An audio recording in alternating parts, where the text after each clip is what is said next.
When the email arrived, I was excited to open it. I wasn't expecting any surprises, just a list of names and the roles for which they had been cast. It was a musical for 7 to 10-year-olds, and my kid can sing. Plus, he's adorable. It was just a matter of finding out which role he got, right? Well, the first paragraph read something like, "And while we would love to cast everyone, we had to draw the line somewhere." Oh man, I thought, they actually cut kids? It's not Broadway, it's a children's musical, come on. And then came the list. 29 names, each with 2 or more roles listed beside them. If my kid's name had been on the list, it would have been an even 30. They chose to draw the line at 29 kids. My kid must have really sucked.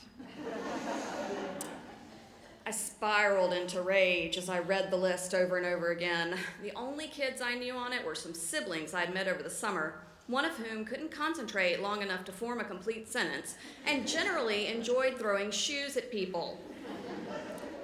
That kid was going to be a frog and a rat. I hate that kid.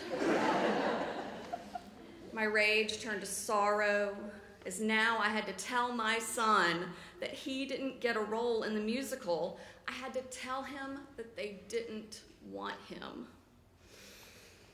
I began to cry. They didn't want my baby, my beautiful, talented, spirited baby. Why the hell not? Angry again. Was it my fault? Did I not prepare him well enough? They told us there was nothing to prepare. Tears again. I had to be brave. I had to break the news. "Babe, I need to tell you something," I said as I sat down beside him and pulled him close to me. "What, Mama?"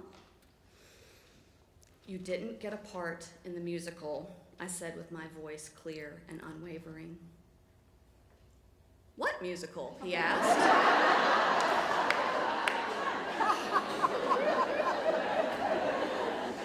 "The musical you auditioned for on Monday," I replied, raising an eyebrow. Oh, right. Oh, they didn't want me, but I wanted to be the wolf. I'll never go back. I hate them. He spewed forth exactly what sounded like a well-rehearsed disappointment. "Don't say that, sweetie. It's all right to be sad and angry. I am too. But I'm so proud of you for trying." I had memorized my lines in my head and delivered them like a pro. "But I failed," he said. No, you did not. They didn't choose you. We don't know why, but you didn't fail. That's not what auditioning is all about," I retorted. "It's not?" "No, of course not. Remember when you went with me last spring and I sang the national anthem in front of all those people? Well, that was an audition. I was auditioning to hopefully sing it at a Durham Bulls baseball game." He was looking at me, unsure of where I was heading with this. "They didn't choose me. I sang it just fine, and they didn't choose me. I was sad, but I felt all right about my performance. I was becoming more of a music teacher than a mother at this point. And that's when it hit me. I took him with me because I wanted him to sing with me the next year. And when I asked him if he wanted to, he said no. He loves to go to my concerts, and I'll ask him afterwards if he enjoyed it. "Oh, yes, Mama." And then I'll ask him if he wants to be up there with me someday, and he'll say no. One time, I asked him if he'd like to be in the rock band that his brother had been planning since he could talk, and he said no. Oh, holy hell.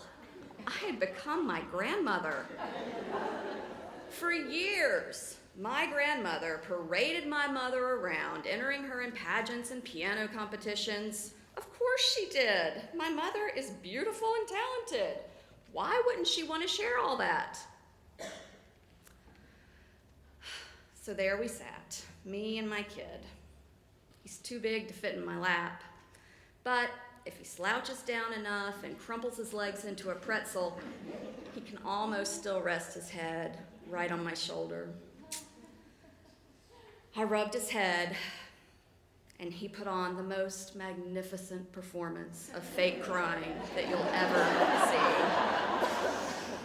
see. Truly Oscar-worthy. In the midst of all this drama, I asked him one last time, "Babe, do you even want to be in a musical?" He stops fake crying and looks up at me, squinting one eye and shrugging his shoulders. He says, "Not really. I just want to be a vet."